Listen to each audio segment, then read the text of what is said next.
నరసన్నపేట నియోజకవర్గంలో సుడిగాలి పర్యటన చేశారు కేంద్ర మంత్రి రామ్మోహన్ నాయుడు. స్థానిక ఎమ్మెల్యే బగ్గు రమణమూర్తి, కలెక్టర్ స్వప్నిల్ దినకర్ మున్కర్ కూటమి శ్రేణులతో కలిసి పలు ప్రారంభోత్సవాలు, శంకుస్థాపన కార్యక్రమాల్లో పాల్గొన్నారు. పులాకి మండలం రాళ్లపాడులో 50 లక్షల ఎన్ఆర్ఈజీసీ నిధులతో సీసీ రోడ్డు, ఎంపీ ల్యాడ్స్ 8 లక్షల నిధులతో బస్ షెల్టర్ను రామ్మోహన్ నాయుడు ప్రారంభించారు. ప్రియా అగ్రహారం పంచాయతీ తెల్లవానిపేట నుండి కాకినాడపేటకు 1,60 లక్షలతో బీటీ రోడ్డు, బెజ్జిపాడు నుంచి రెహపత్పురం వరకు 1,20 లక్షలతో బీటీ రోడ్డు పనులకు శంకుస్థాపన చేశారు. అలాగే 11 లక్షల ఎన్ఆర్ఈజీఎస్ నిధుల నుండి బెజ్జిపాడు గ్రామ దేవత ఆలయం వద్ద సీసీ రోడ్డు, రెహమాన్పురం పంచాయతీలో 38.50 లక్షల ఎన్ఆర్ఈజీఎస్ నిధులతో సీసీ రోడ్డు పనులను ప్రారంభించారు. వన విష్ణుపురం, గుప్పిడిపేట, కొత్తరేవు, కోవిరిపేట, ఉరజాం గ్రామాల్లో బీటీ రోడ్డు ప్రారంభోత్సవాల్లో కూడా పాల్గొన్నారు. అభివృద్ధి పనుల ద్వారా స్థానిక ప్రజలకు మెరుగైన మౌలిక వసతులు అందుబాటులో వస్తాయని తెలిపారు. ఈ కార్యక్రమాల్లో కూటమి శ్రేణులు, అధికారులు, స్థానికులు పెద్ద సంఖ్యలో పాల్గొన్నారు.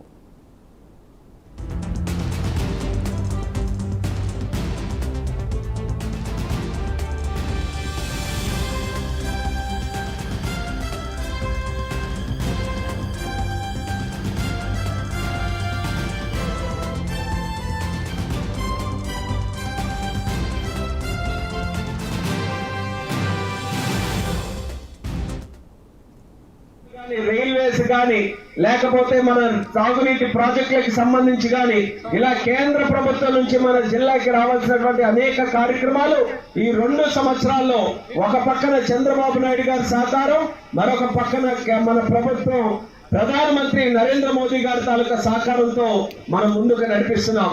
మన గ్రామాల్లో కూడా ఎక్కడెక్కడ ఏ కార్యక్రమాలు కావాలంటే ఎంత అవకాశం ఉంటే అంతవరకు మేరకు కొన్ని కార్యక్రమాలు చేశాం.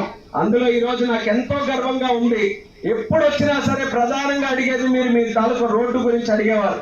అటువంటి రోడ్డు మన నర్సాపురం పోలాకి వరకు బ్రహ్మాండంగా వేసుకొని ఈ రోజు దాని తాలూకా ఇనాగరేషన్ ప్రోగ్రామ్ కూడా మనం పెట్టుకోవడం, అలాగే మన స్కూల్ బిల్డింగ్ కి కూడా ప్రత్యేకంగా 15 లక్షల రూపాయలు ఇచ్చి మన పిల్లలకి మంచి భవనాలు ఉండే విధంగా స్కూల్లో కూడా ఆ కార్యక్రమాన్ని మనం చేస్తున్నాం. మీ అందరికీ కూడా కొన్ని హామీలు, ఇంటింటికి కొలా ఇచ్చే బాధ్యత ఈ కూటమి ప్రభుత్వానికి.